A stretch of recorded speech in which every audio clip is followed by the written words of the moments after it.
So UP PCS and other competitive examinations के लिए हम करंट अफेयर्स के लिए यहाँ पे घटना चक्र की जो करंट दृष्टि आती है मंथली समसामयिक घटना चक्र की, वो हम मंथ वाइज यहाँ डिस्कस करेंगे, month wise and topic wise.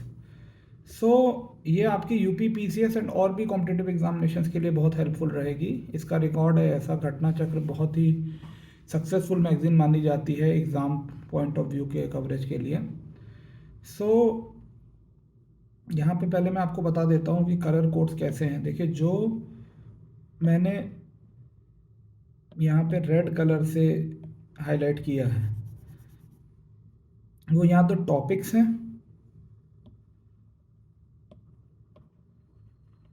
यहाँ कुछ बहुत एक्सट्रीम इम्पॉर्टेंट है। मतलब यहाँ पे मैंने सिग्नल के कलर्स कोड यूज़ करे हैं, रेड, या रेड से अगर मैं टॉपिक कर रहा हूँ तो अब मान लीजिए पिंक, ये बहुत इम्पॉर्टेंट होगा।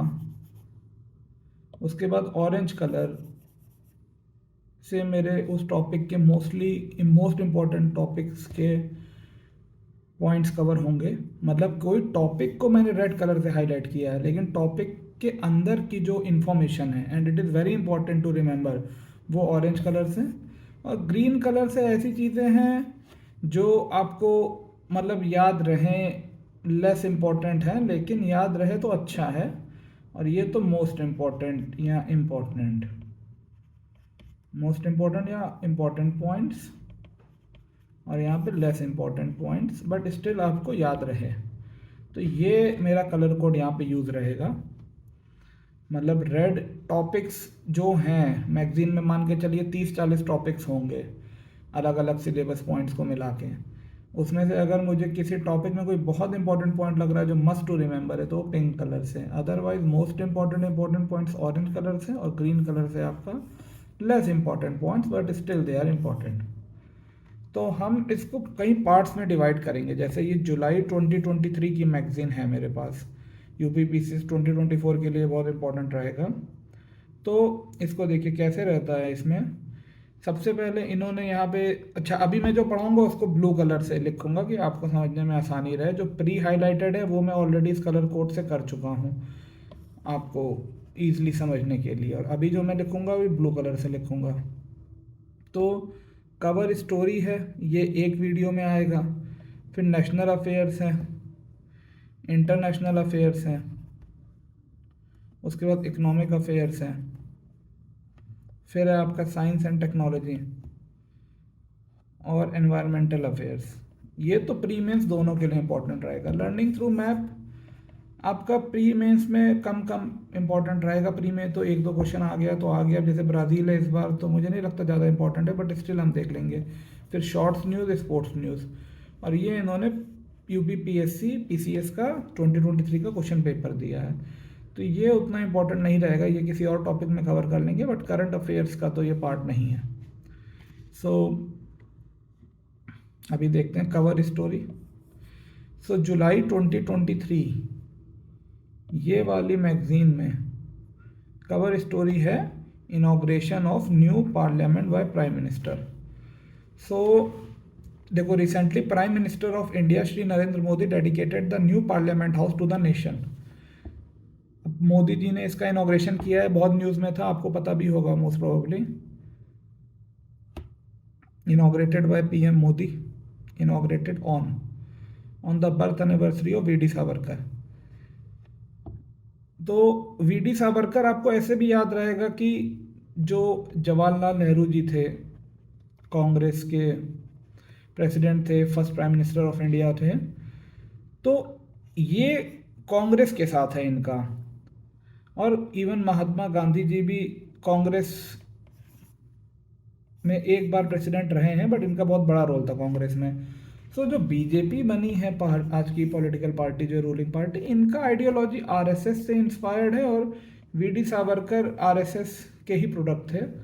तो बीजेपी काफ़ी अप्रिशिएट करती है वीडी सावरकर जी को। ये महाराष्ट्र के रहने वाले थे, एक मतलब इंडियन फ्रीडम स्ट्रगल में भी इनका रोल था। इनका मुझे जो बहुत एक अच्छी चीज़ याद आती है, मतलब बहुत रिमार्केबल, कि मतलब ये एक बार जहाज के जो छोटे छोटे कांच के डब्बे रहते हैं वहाँ से कूद के भागे थे, और कुछ टाइम तक स्विम करे थे, लेकिन इवेंचुअली इनको पकड़ लिया गया था। फिर ये अंडमान निकोबार में काला जेल में भी रहे थे, मतलब 5-10 साल कुछ रहे होंगे मुझे लगता है। फिर उसके बाद इनको क्षमा याचना में छोड़ दिया गया था। और इन्होंने वहाँ पे एक दो बुक भी लिखी थी, बुक का नाम तो आई एम नॉट श्योर इस टाइम, बट हाँ इन्होंने बुक लिखी थी वहाँ से, वी.डी. सावरकर जी ने। So constructed under Central Vista project, ये प्रोजेक्ट के अंदर ये बना है। तो ये ऑरेंज वाले आपको याद होने चाहिए कि birth anniversary of VD. Savarkar जो है उस दिन ये इनॉग्रेट हुआ है, और ये बना है सेंट्रल विस्टा प्रोजेक्ट के अंदर। Design by architect Bimal Patel, constructed by Tata project. Cost 970 crore है। अगर आप उतना फैक्ट याद कर सकते हैं तो करिए, अदरवाइज छोड़ भी सकते हैं। Piloted by ministry of housing and urban affairs. अब जाहिर सी बात है, रहने का बात करने का बिल्डिंग है तो building housing and urban affairs ministry ही देखेगी। Features of new parliament building, triangular shape है। कितना एरिया है ये सब याद करने की ज़रूरत नहीं है। तो देखिए, एग्ज़ाम क्रैक करने के लिए आपको ये भी पता होना चाहिए कि क्या पढ़ना है, और ये भी पता होना चाहिए कि क्या नहीं पढ़ना है। तो ये कितना एरिया है, प्रोजेक्ट कब स्टार्ट हुआ, मेरे समझ से इसको छोड़ा जा सकता है, आप उतना नहीं याद कर पाएंगे। सो लार्जर लेजिस्लेटिव चैम्बर, भाई एरिया कम पड़ रहा था, this was one of the reason to make a new parliament building. So जाहिर सी बात है, नई बिल्डिंग में लार्जर लेजिस्लेटिव चैम्बर्स होंगे। Based on India's national bird peacock Lok Sabha का डिज़ाइन है। Thrice the current capacity at 888 seats. अब रफ भी आप याद रख लो, 888 सीट्स। अगर नहीं भी याद है तो आपको याद रहे कि हाँ कैपेसिटी बढ़ी है, ट्रिपल हो गई है। राज्यसभा लोटस थीम पे बना है, लोकसभा नेशनल बर्ड पिकॉक की थीम पे बना है। लेटेस्ट टेक्नोलॉजी है, जाहिर सी बात है भाई कि आज की डेट में बन रहा है तो लेटेस्ट टेक्नोलॉजी यूज़ करेंगे ये लोग। अच्छी चीज़ है, टेक्नोलॉजी इक्विप्ड होना भी चाहिए। A digitised copy of the Indian constitution at the constitution hall, ये रखा हुआ है। Foucault's pendulum which demonstrate the rotation of the earth, ये है वहाँ पे। अब फोकल्स पेंडुलम क्या है, किस फ्रेंच फिजिसिस्ट के नाम पे रखा था, कितने घंटे लेता है, मेरे समझ से इसको छोड़ सकते हैं। मतलब बहुत कम चांस है, 0.1% में भी कि अगर ये आ जाए तो उतना तो आपको लीप ऑफ फेथ लेना पड़ेगा सिलेबस को कुछ कुछ छोड़ते हुए। अब इसका एक रफ आइडिया आपको रहे कि present parliament house building circular थी, अभी जो नई बनी है ये ट्रायंगुलर है। एक इसमें मेन हॉल लोकसभा का है, एक राज्यसभा का, और एक सेंट्रल लाउंज है। अब एग्जैक्टली बहुत ज़्यादा डिटेल में जाने की ज़रूरत तो नहीं है। एनर्जी एफिशिएंसी है, प्लेटिनम रेटेड ग्रेन बिल्डिंग है। India's commitment towards sustainable development ही फुलफिल करेगी। देखो इंडिया का आज की डेट में काफ़ी फोकस है भी, इंडिया के ग्लोबली भी ऐसा फोकस है कि हमें एनर्जी एफिशिएंट बनना है, कार्बन एमिशन कम हो, सस्टेनेबल डेवलपमेंट हो। तो इसके तरफ ये एक स्टेप है कि हाँ जी हमारी जो नई बिल्डिंग है ये प्लेटिनम रेटेड ग्रीन बिल्डिंग है, मतलब पावर कंजम्पशन बहुत कम होगा। जैसे आपको पता हो कि दिल्ली में काफ़ी यहाँ मेरे समझ से 100% ही अब जो उनका एयरपोर्ट है वो रिन्यूएबल एनर्जी से ही चलता है। तो ये आजकल फोकस है। दिव्यांग फ्रेंडली है, मतलब जो फिजिकली हैंडीकैप्ड रहते हैं उनके आने जाने के लिए मुझे लग रहा है थोड़ा सा फ्रेंडली होगा। स्टेयर्स वैसे रहेंगे, बिना एलिवेशन वाले, ज़्यादा ऐसे मतलब स्ट्रिप्स टाइप की होगी, ऐसी बजाय कि ऐसे ऐसे कुछ कुछ चीज़ें होंगी। Courtyard have national tree बैनियान।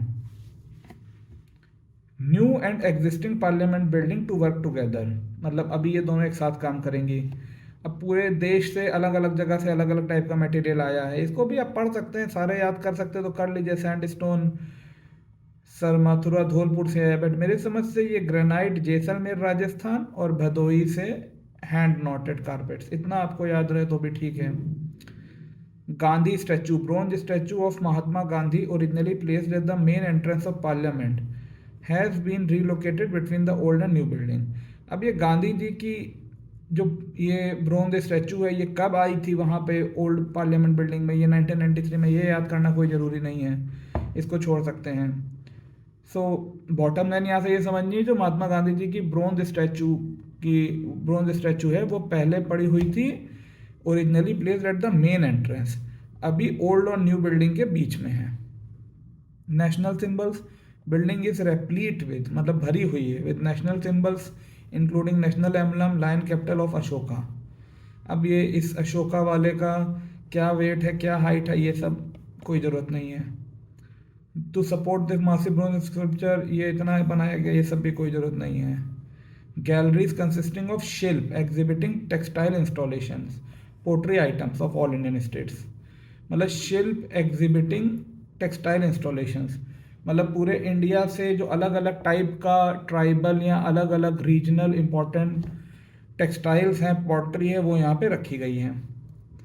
स्थापत्य exhibiting the iconic monuments of India, including those from the different states of UT and Yoga asanas. Vastushastra auspicious animals auspicious मतलब कि पवित्र होता है मेरे समझ से पवित्र या holy. Animals as guardian statues are exhibited at the entrance based on their importance in Indian culture and vastushastra. मतलब अलग अलग एनिमल्स का मूर्ति बनाया गया है as a guardian to this parliament building. अब वो कौन सा जानवर किस तरफ है ये इन्होंने इंडियन कल्चर और वास्तुशास्त्र के हिसाब से लिया है। ये कौन से जानवर है ये वैसे देखना जरूरी नहीं है, एलिफेंट हॉर्स वैन ये छोड़ा जा सकता है। सेंगोल ये थोड़ा इंपॉर्टेंट पॉइंट है। A golden scripture. It was given to Jawaharlal Nehru on the eve of independence to mark the transfer of power from the British. It has been placed near the speaker's podium. Podium मतलब कि जैसे ये parliament building अगर है, अब देखते होंगे कभी लोकसभा टीवी राज्यसभा टीवी, तो यहाँ पे लोग बैठे हैं मान लो अलग अलग सीट्स हैं। देख कितना 545 सीट है ना मेरे समझ से लोकसभा में। तो ये स्पीकर जो रहता है इसका थोड़ा सा एलिवेटेड रहता है, मान लीजिए रहता होगा 3-4 फीट 2-4 फीट ऊंचा, तो ये पोडियम है।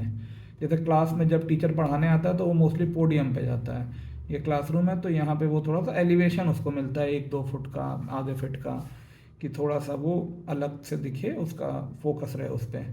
तो पोडियम के पास सेंगोल है। सेंगोल क्या है? गोल्डन स्क्रिप्चर मतलब ये इंडिकेट करता है पावर का, कि मतलब जब इंडिया इंडिपेंडेंट मिला इंडिया को तो जवाहरलाल नेहरू को मिला on the eve of independence to mark the transfer of power, कि भाई पावर का ट्रांसफर हो गया ब्रिटिश से इंडिया के पास।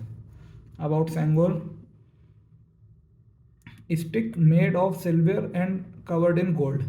It has an idol of Nandi bull at the top of the scripture. The Nandi on top of the Sengol is a symbol of न्याय।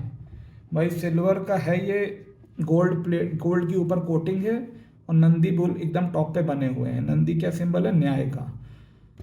और the sacred Sengol belongs to Chola empire. Chola empire से inspired है ये। हालांकि घटना चक्र में जो मैंने चोला एम्पायर कवर किया उसमें सेंगोल मेंशन नहीं है, तो मतलब ये मेरे अंडरस्टैंडिंग से इतना इंपॉर्टेंट था नहीं। अगर ये पार्लियामेंट बिल्डिंग में ना आया होता, पार्लियामेंट बिल्डिंग में आया है तो चोला एम्पायर में आपको याद होना चाहिए। अदरवाइज आप घटना चक्र के हिस्ट्री पार्ट में जब चोला एम्पायर पढ़ेंगे, घटना चक्र पूर्वालोकन जो रहता है प्रीवियस ईयर क्वेश्चन, तो उसमें आपको नहीं मिलेगा Sengol. On the night of August 14, 1947, प्रधानमंत्री Jawaharlal Nehru received the Sengol from the adherents priest of the Tiruvannamalai Adhiram and who had specifically arrived at the occasion. ठीक है। Need for new parliament building, क्या ज़रूरत थी? Narrow seating space for MPs, member of parliament के लिए narrow seating space थी old parliament में। The old parliament building was never design to accommodate a bicameral legislature. Number of Lok Sabha seats is likely to increase significantly from the current 545 up to 2026। ये देखो कई साल से ऐसा fix चल रहा है, मेरे समझ से 30-40 साल हो गए होंगे। 1970s या 80s में बढ़ा था, उसके बाद वो 10-10 साल के लिए +10 ईयर्स करके वही सीट चल रहा है। और old building was never design to accommodate a bicameral legislature. हालांकि बाई कैमरल लेजिस्लेचर तो मुझे लग रहा है 19 मतलब मॉन्टेगू चेम्सफोर्ड रिफॉर्म्स के आसपास आ गया था। तो anyways, distressed infrastructure, the addition of services like water supply and sewer lines, air conditioning, firefighting equipment, CCTV have led to seepage of water several places and impacted the aesthetics of the building। देखो जब building बनी उसके बाद इसमें कई काम हुए होंगे, अंदर पानी की पाइप बिछी होंगी, एसी की पाइप बिछी, तो उस वजह से काफ़ी जगह सीपेज आ गया था, तो वो भी एक रीज़न है। Communication infrastructure and technology was antiquated in the old parliament. देखो ओल्ड बिल्डिंग में तो उस टाइम के हिसाब से रहा होगा अच्छा, बट अभी के हिसाब से इट वॉज नॉट सफिशियंट। तो ये भी एक रीज़न है कि कम्युनिकेशन एंड टेक्नोलॉजी नई बिल्डिंग में अब नए सिरे से बनी होगी अच्छे से। Needed improvement safety. Old parliament building was built when Delhi was in seismic zone 2, currently seismic zone 5। पहले दिल्ली सिस्मिक जोन 2 में था, अभी सिस्मिक जोन 5 में है। तो उसकी नींव, उसका स्ट्रक्चर, जो मॉडर्न आर्किटेक्चरल टेक्नोलॉजी है, वो सब यूटिलाइज करके नई पार्लियामेंट बिल्डिंग बनी होगी। तो it will be safe for our legislature to represent our country. Inadequate work space for employees, देखो छोटी थी, बाई कैमरल के लिए बली नहीं थी, तो उस हिसाब से वो एडिक्वेट नहीं थी। New house is equipped for the future, इन्होंने कई जगह स्कोप छोड़ा है इम्प्रूवमेंट का और एक्सटेंशन का, कि और सीट्स भी बढ़ा सकते हैं। अभी नहीं ज़रूरत है तो अभी नहीं बढ़ा रहे, लेकिन फर्दर एक्सटेंशन के लिए पॉसिबिलिटी छोड़ी है। अब इसमें वही सब बातें हैं, growing number of MPs and staff को एकोमोडेट कर पाएगा, equipped with the most updated technology. ये सब आप जो पढ़ ही चुके हैं, कम्युनिकेशन इंफ्रास्ट्रक्चर एंड टेक्नोलॉजी हो गया, ये भी पहले पढ़ा है। State of the art facilities, simultaneous interpretation, देखो इंटरप्रिटेशन तो वहाँ होता ही है, ट्रांसलेशन वहाँ पे साइमल्टेनियस होता है। आप देखते होंगे पार्लियामेंट में जब भी लोग बोलते हैं तो हेडफोन लगाते हैं, उसमें माइक भी रहता है। तो मान लो कोई असम का लेजिस्लेटर एमपी अपनी भाषा में बोल रहा है एसएमईस में, तो वो मेरा जो अंडरस्टैंडिंग है वो इंस्टेंट ट्रांसलेट हो जाता है। आप हिंदी में भी सुन सकते हैं उसको। हालांकि ये प्रोविजन सुप्रीम कोर्ट में लाने का भी कई बार लोगों ने जिक्र किया है, which I thought is a good idea, मतलब I still think it is a good idea, क्योंकि सुप्रीम कोर्ट की ऑफिशियल लैंग्वेज इंग्लिश है। तो ये कई बार मैंने आर्टिकल पढ़ा है कि मान लो कोई फॉर इंस्टेंस छत्तीसगढ़ का बंदा जा रहा है, रूरल बंदा है वहाँ का, तो he will be paying the fees, अगर कोई सुप्रीम कोर्ट में उसका केस है and suppose he is not aware with the English, तो क्या प्रोसीडिंग हो रही है, क्या किस डायरेक्शन में जा रहा है उसका case, he will not be able to understand. तो अगर ये पार्लियामेंट में प्रोविजन है इंस्टेंट ट्रांसलेशन का, तो सुप्रीम कोर्ट में भी तो कर सकते हैं। Sorry. The new parliament house offers access to e library and digital resources, ठीक है। अब ओल्ड पार्लियामेंट बिल्डिंग का यहाँ थोड़ा सा बात है। Central Vista of New Delhi houses, Rashtrapati Bhavan, parliament house, India Gate etcetera. मतलब सेंट्रल विस्टा जो एरिया है न्यू दिल्ली का, वहाँ पे Rashtrapati Bhavan, parliament house and India Gate है। मैं यहाँ पे गया हुआ हूँ एक्चुअली तो काफ़ी सीनिक और काफ़ी अच्छा एरिया है। एक ऐसे रोड सा है बीच में, वहीं इंडिया गेट है, इंडिया गेट पे वहाँ पे लेक है ऐसा। सो 1911 में king George 5 made an announcement in Delhi Darbar to shift the capital of India from Calcutta to Delhi. अब आपको ये बताना है कमेंट सेक्शन में कि क्यों कैपिटल शिफ्ट हुआ था कोलकाता टू दिल्ली। ये मॉडर्न इंडियन हिस्ट्री में बहुत अच्छे से कवर है, बहुत फेमस टॉपिक है। मैं आपको हिंट दे देता हूँ कि इसी टाइम पे, मतलब सूरत स्प्लिट और बंगाल पार्टीशन से रिलेटेड है ये। अब इसके बाद ओल्ड पार्लियामेंट बिल्डिंग का दिया, the task of constructing a new city was given to Edwin Lutyen and Herbert Baker, इन्होंने बनाया था। अब ये कितने कॉलोनेड है, 144 कॉलम है, ईच 27 फीट है, ये सब कोई पढ़ने की जरूरत नहीं। 3 लेजिस्लेटिव चैम्बर्स हैं। After independence the federal court, supreme court को उस समय फेडरल कोर्ट कहते थे। ये मुझे लग रहा है 4-5 साल बाद आज़ादी के 1947 में इंडिपेंडेंस हुआ, उसके 3-4 साल बाद इसका नाम सुप्रीम कोर्ट हुआ था। And federal public service commission, जो अब यूपीएससी है, work out of the parliament building till their respective office became ready. मतलब पहले ये इमीडिएट इंडिपेंडेंस जब हुआ था तो FPSC, federal public service commission, and federal court, ये वहाँ से काम करते थे। आर्किटेक्ट इन्होंने दोबारा लिखा है, ये मैंने पॉइंट कर ही दिया है कि ये वही हैं, एडविन लुटियन और हर्बर्ट बेकर। ये सब मुझे नहीं लग रहा इतना इंपॉर्टेंट है। 1919 में plan for the construction of the parliament it was decided. मतलब आपकी बहुत ज़्यादा कैपेसिटी है याद रखने की डेटा तो ठीक है, अदरवाइज इसको छोड़ सकते हैं आप। Circular shape for the parliament inspired by the circular shape of the 64 Yogini temple at Mitawali village in Madhya Pradesh Morena. ये आप पढ़ लीजिए, ये थोड़ा इंपॉर्टेंट है कि जो पुरानी पार्लियामेंट बिल्डिंग थी उसका circular shape 64 Yogini temple at Madhya Pradesh Morena से इंस्पायर्ड था। इनाग्रेशन ओल्ड पार्लियामेंट बिल्डिंग का हुआ था 1927 में इरविन से। भाई इरविन आपको याद होगा उस समय थे, उस समय गांधी इरविन पैक्ट भी हुआ था, जो फेमस है आपका भगत सिंह की मूवी में भी दिखाया था कि गांधी इरविन पैक्ट के टाइम में अगर गांधी जी परसुएट करते तो मे भी भगत सिंह की फांसी, मतलब भगत सिंह, राजगुरु, सुखदेव, इनकी फांसी प्रोबेबली रुक जाती है। आई एम नॉट श्योर क्या होता, बट हाँ ये बहुत डिबेट का रहता है। So thank you, next series में मिलेंगे अभी नेक्स्ट टॉपिक के साथ।